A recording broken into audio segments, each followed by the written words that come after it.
Olá, eu sou a Adna, do site femininamulher.com.br e nós vamos falar hoje sobre a mulher, o trabalho e a confusão que o feminismo causou. Esse é um texto que eu escrevi em 2017. A gente pensou um pouquinho sobre essa coisa do trabalho e que as feministas tanto falam, que as mulheres estão excluídas. Somente as profissionais é que trabalham? Ser do lar é não trabalhar? Desde quando as coisas viraram pelo avesso? Eu perguntei naquela época. Uma conversa franca sobre a mulher, o trabalho e a família. Então vamos lá? E aí eu lembrei de um episódio que aconteceu comigo. Eu estava andando num dos supermercados mais conhecidos aqui da minha cidade. Eu estava à procura de uma rede. Na realidade não era um supermercado, era um mercado. Eu estava procurando uma rede. E eu andei para lá e para cá e o mercado estava vazio. Inúmeros quiosques estavam esperando um cliente.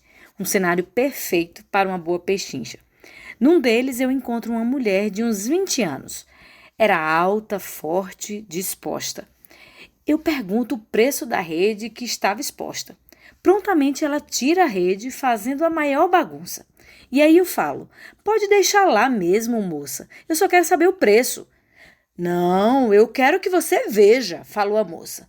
E aí eu repliquei: não precisa, vai desarrumar tudo e você terá de arrumar novamente. Ah, senhora, deixa eu trabalhar. Se eu não quisesse trabalhar, eu ficaria em casa. Epa, peraí. Se eu não quisesse trabalhar, eu ficaria em casa? Como assim? Ah, eu não pude ficar calada. E aí eu disse: veja o que fala, moça. Em casa você teria muito mais trabalho do que aqui. E então eu lembrei as inúmeras atividades do lar que ela poderia estar fazendo naquele momento. Ela pensou um pouco e disse: realmente, em casa trabalhamos muito mais. Pobre mulher, eu pensei. Ela é apenas fruto de um sistema maligno que a convenceu a abandonar o lar em busca de uma suposta realização pessoal. Ela não estava ali porque precisava. Suas motivações eram maiores, eram motivações sociais e filosóficas, pelo que eu percebi da conversa. Mesmo sentada, desperdiçando palavras à espera de um cliente, estava convencida de que estava trabalhando. Como filha da geração feminista, provavelmente nunca conheceu as alegrias do lar. O certo é que o trabalho mudou com o passar do tempo. O que para nós pode ser uma conquista, ter uma carteira assinada e carreira dentro de uma empresa, para nossos antepassados poderia ser um sinal de subserviência. Submeter-se a um emprego, ou seja, a um empregador, não era algo tão desejado como é hoje. Em tempos passados, o trabalho era visto de uma forma muito mais ampla.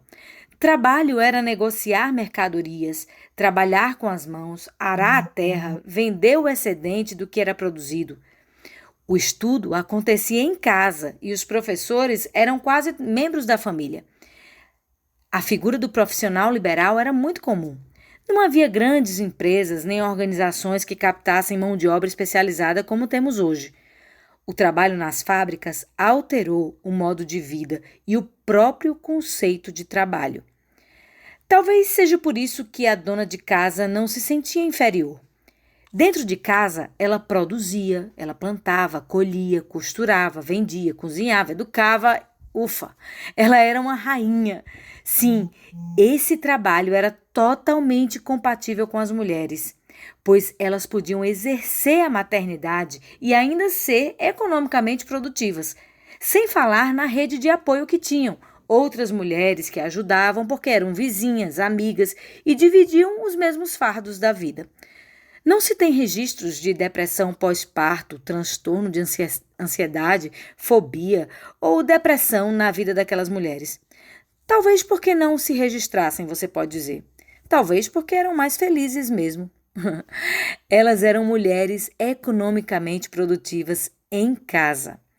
Nesse modo de vida, sair de casa era a pior escolha. Por que sair se eu posso ser tudo dentro do lar? Por certo, pensavam as nossas avós. O trabalho lá fora não era a melhor opção para a mulher e era totalmente aquém das suas capacidades para a formação da vida e sustentação da família. Leia os clássicos. Veja as pinturas do passado. Eu coloquei algumas no site. Todas elas retratam a mulher mãe como uma mulher ativa, produtiva e do lar. Diferente do que pintaram as feministas, as mulheres não eram oprimidas, mas libertas das garras do mercado de trabalho lá de fora, livres em suas casas para serem o que quisessem ser. O trabalho era realizado não somente pelo chefe da casa, mas por todos. A casa era uma unidade econômica produtiva e autônoma. E não muito longe dos nossos dias, ainda guardávamos alguns resquícios desse modelo. Meu pai, por exemplo, era um profissional autônomo cuja oficina funcionava em casa. Era normal encontrarmos casas que funcionavam como ponto de trabalho. Lá em casa, era normal trabalhar com meu pai, ajudando de alguma forma nos seus serviços. O bom de tudo isso era poder usufruir da sua presença. Marido e esposa estavam juntos o dia inteiro. Foi assim que eu cresci, vendo meu pai e minha mãe juntos o dia inteiro. As crianças, depois da escola, ajudavam no trabalho. Era um verdadeiro empreendimento familiar. Nesse contexto, é fácil entender o papel da mulher virtuosa. Ela não era uma feminista porque trabalhava, como querem nos fazer crer as feministas evangélicas. Aliás, feminismo não é sinônimo de trabalho, porque trabalho as mulheres sempre tiveram. E isso precisa ser desmascarado. A mulher virtuosa trabalhava com as suas mãos em casa. O trabalho dela era no lar e para o lar, não para a sua realização pessoal, profissional em algum lugar do planeta. Todos os seus esforços eram para o bem-estar do marido, filhos e casa. As mulheres não tinham essa necessidade de construir um nome em torno de si, uma carreira. Elas estavam bem satisfeitas em fazer parte de uma engrenagem que funcionava, a família. Cuidar do lar era um dever social e uma obrigação moral. E não somente as mulheres tinham seus papéis sociais definidos, como os homens eram chamados a sacrificarem-se em prol da família.